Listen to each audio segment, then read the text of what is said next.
Japanese flying on what day and what course. We could get him. But that's a question, and this will say something about, I don't know, trying to bomb Saddam Hussein with shock and awe, and this confrontation, how much our moral compass perhaps has shifted. A lot of people thought, well, I mean, that's murder. To target a specific person because we know where he's going to be, and to go kill him, not as part of a military campaign, but in order to kill him, that's different, isn't it? Should we do this or not? And the decision went from Singpak to Kamenich, and it went to the desk of Franklin D. Roosevelt.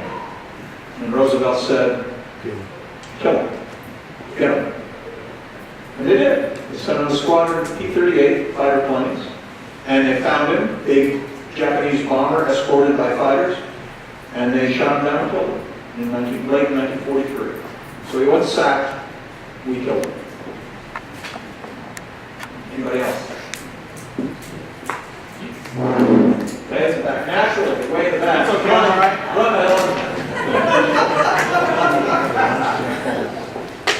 She's such a good sport. I had a chance to fly over the Pacific and land at Wake Island at one time. It's amazing to me how big that body of water is and how these guys found those ships. I'll never know. But my question really is, the Doolittle raid. Do you think that that really forced the Japanese to consider Midway as kind of an outer outpost? Or was Midway always in their game plan? Okay, good question. There's long been a myth because of the sequence of events that the Doolittle raid on Tokyo made Yamamoto resolve that he was going to take out Midway. One, because maybe that's where the planes came from. Or two, Midway would provoke the Americans to send out their carriers where they probably did come from and sink those, and all of this was consequent to the Doolittle raid. None of that is true. The plan for Midway was written by Yamamoto's staff, a guy named Watanabe, well before Midway. He had already gone to Tokyo to sell it to the general staff. The general staff said, no, we don't want to do this. We've got other things to do. We want to take Noumea and we want to take American Samoa. Those are hiring. No, I'll resign if you don't do it. Okay, you can do it. They took it to the emperor, the army. The army said, you can do it as long as we don't have to supply any troops. You know, you can do whatever you want. If you think Army, Navy dysfunctional and it was difficult in this country, it was really weird in Japan. And it was scheduled to be presented to the emperor the next day, already signed, sealed, and delivered. The decision had already been made before the first bomb fell on Japan with the Doolittle Raiders. Now, the impact that the Doolittle Raid did have was that the Army now said, oh, I see what you mean. Yeah, we do need to take those carriers out. Because the Japanese knew they were from carriers. This business where, you know, Franklin D. Roosevelt was asked at a press conference, well now, where did those airplanes come from that bombed Japan? How do we do that? And Roosevelt, having a puckish sense of humor, said, oh, well, they came from Shangri-La, which is the mythical city of Lost Horizon, a popular novel at the time which he'd recently read. Of course, in homage to that, this is another sidebar, I keep going off on a side, one of the Essex-class carriers launched in 43 years named the Shangri-La. But the Japanese did know that those planes had come from carriers. And the Army said, well, you're right, we do need to eliminate those carriers. We can't have this happening again. So we will agree to participate. That's the only change in the plan. Instead of being naval infantry, the Japanese version of Marines, there were Army soldiers supporting the invasion force as well. But that's the only impact it had. Midway would have taken place anyway, even without the Doolittle raid. Okay, thank you very much.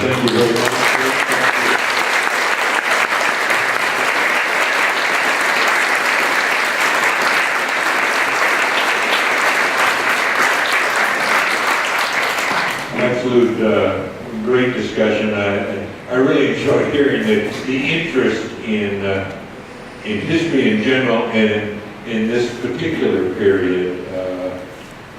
But if we had more time, I think, and you can think about this and talk among yourselves, to me what is really quite interesting is take these four individuals up here and bring them in today, either in the military, Iraq or Afghanistan if you want, or I think also in normal business. Adlon Naguma. Who does he represent? How about Chevrolet, 1950, 1960? Craig used the word victory disease. I think I call it hubris.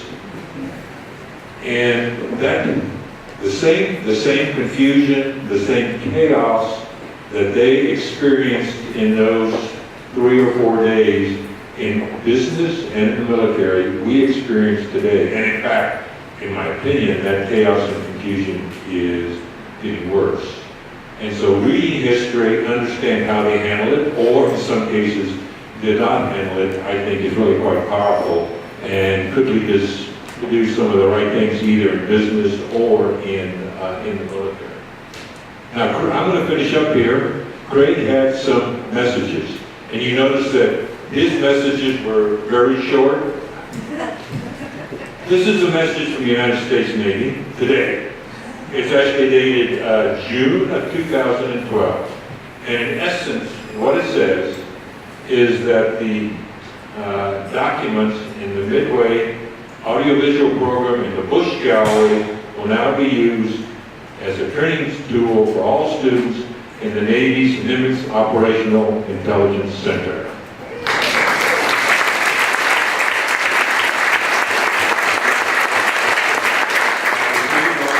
For the Bush Gallery. Well, we have some little finger food over here and some adult beverages and soft drinks back there. I want to thank you all very much for coming and making this a very interesting afternoon, and I'm getting some guidance. Oh, yes. And Craig will be happy to sign any books that you have. Where are you going to do that, Craig? Marty? In the back. Thank you all very much.